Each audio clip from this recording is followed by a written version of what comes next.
L'histoire de Marcus Garvey, un rêve de fierté et d'unité africaine.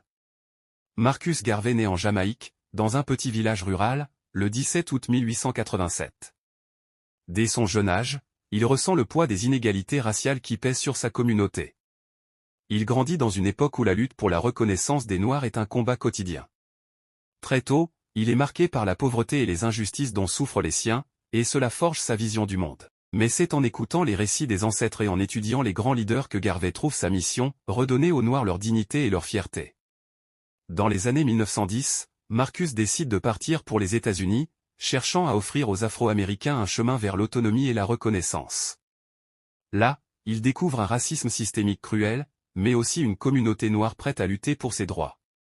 Mais, malgré les obstacles, Garvey n'abandonne pas. Il fonde la UNIA, Universal Negro Improvement Association, en 1914, une organisation qui a pour but de promouvoir la fierté noire, l'indépendance économique et le retour en Afrique. Il rêve d'une Afrique forte, unie et indépendante. Une Afrique décolonisée, où les enfants des esclaves pourraient trouver refuge, et où l'humanité noire serait respectée.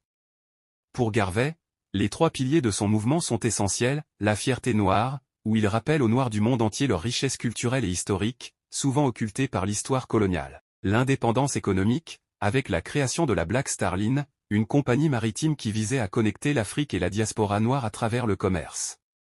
Garvey veut que les Noirs soient maîtres de leurs propres entreprises et réussites. Le retour en Afrique, un projet ambitieux visant à renvoyer les descendants des esclaves sur le continent africain pour y établir une nouvelle civilisation noire, libérée et souveraine. Mais ces ambitions ne sont pas sans obstacles. Le gouvernement américain le perçoit comme une menace, et Garvey devient l'objet de surveillance du FBI. Ses projets rencontrent des échecs, notamment à cause du sabotage de ses entreprises et de trahisons internes. En 1927, après sa déportation, Garvey est brisé, mais jamais défait. Il passe ses dernières années dans la solitude et la pauvreté, mais son message reste. Malgré les revers, son influence est immense. Malcolm X s'inspire de sa vision panafricaniste et de sa fierté raciale.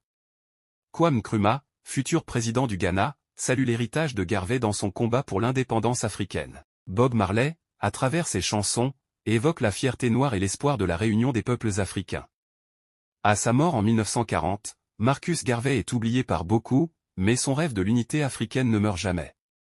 Les mouvements de décolonisation et les luttes pour les droits civiques dans les années 60 et 70 s'inspireront grandement de ses idées. Ces efforts pour l'unité de la diaspora africaine et pour l'autonomie des peuples noirs auront un impact durable sur les générations suivantes.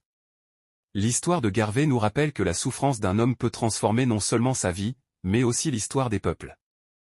Il a ouvert la voie à un avenir où la dignité, l'unité et la force de la communauté noire sont des armes puissantes contre l'oppression. Et son rêve d'une Afrique unie, prospère et respectée n'a jamais été aussi pertinent qu'aujourd'hui.